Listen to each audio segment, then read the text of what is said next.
Para sa update sa paghahanda ng House Prosecution Team sa impeachment ni Vice President Sara Duterte, makakaparin po natin isa sa mga impeachment prosecutor, Akbayan Party List Chel Jokno. Congressman, magandang umaga po. Good morning, Igan. Magandang umaga sa lahat. Okay, yung nangyaring gulo sa Senado kahapon, may epekto ba ito sa takbo ng impeachment proceedings laban kay VP Sara Duterte? Well, talaga ikaw, magiging distraction lang po yan. Huwag sana natin kakalimutan yung tungkulin ng ating Senado bilang impeachment court. Unang-una ay natanggap na nila kagabi yung articles of impeachment. Kaya dapat mag-convene na po sila at ituloy na yung paglilitis ng kaso. Okay, so nag-agree kayo na ito'y diversionary o delaying tactic lamang para mag-convene ang Senado bilang impeachment court?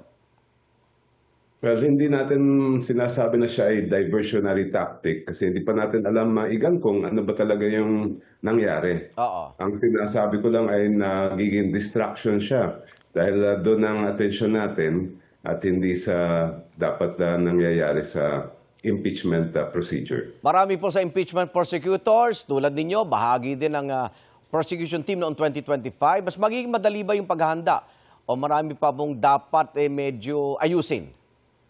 Ay, malaking hamon talaga ang mag-prosecute ng kaso, lalong-lalo na kung impeachment ang pinag-uusapan. Kaya tuloy-tuloy po ang aming pag-prepare. At siyempre, para itong kaso din sa court. So, yung mga dokumento, yung mga testigo ay kailangan ready po kami. Oo.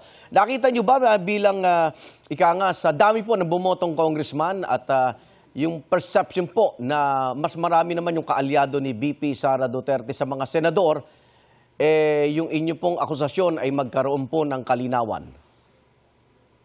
Palagay ko ang magiging pasya ng ating mga senator bilang senator judge ay magiging base yan sa ebidensya na ihaharap namin bilang mga prosecutors.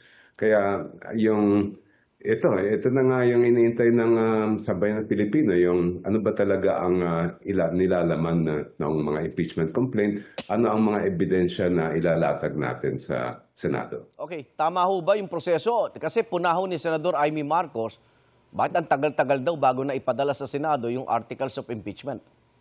Hindi naman siya nagtagal, Igan, at ang alam kong dahilan dyan ay napakaraming mga kailangan na hard copies na dapat dalhin sa Senado. Ang dami-daming attachment doon sa articles of impeachment. Kung nakita nyo kagabi, kahon-kahon yung pinapasok ng SecGen ng House of Representatives. Dahil nga, I think 27 sets ang kinakailangan ng Senado, tigi-isang bawat senador, tapos ang secretariat pa ng magiging impeachment court. Handa ba kayo? Hindi madali. Kailangan siguraduhin na lahat yun ay kompleto o walang nagkamali pati sa pag-attach doon. Handa ba kayo sa posibleng mangyari tulad ng nakaraang taon na nagpunta ng Court Suprema at questionin uli itong inyong articles of impeachment?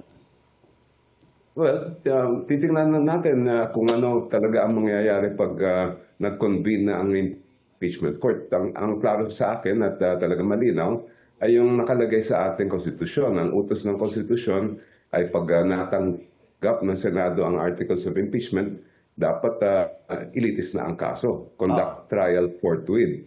At pag sinabi kasi natin na trial, ibig sabihin ay iharap na ang mga testigo at ebidensya.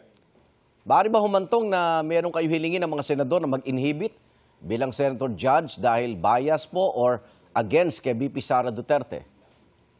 Wala naman kaming pinag-uusapan pa pagdating sa bagay na yan. Opo. At sa palagay namin ay pag sila ay naupo bilang senator judge, unang-una mag-o-oath sila na magiging patas at hindi sila wala silang papanigan.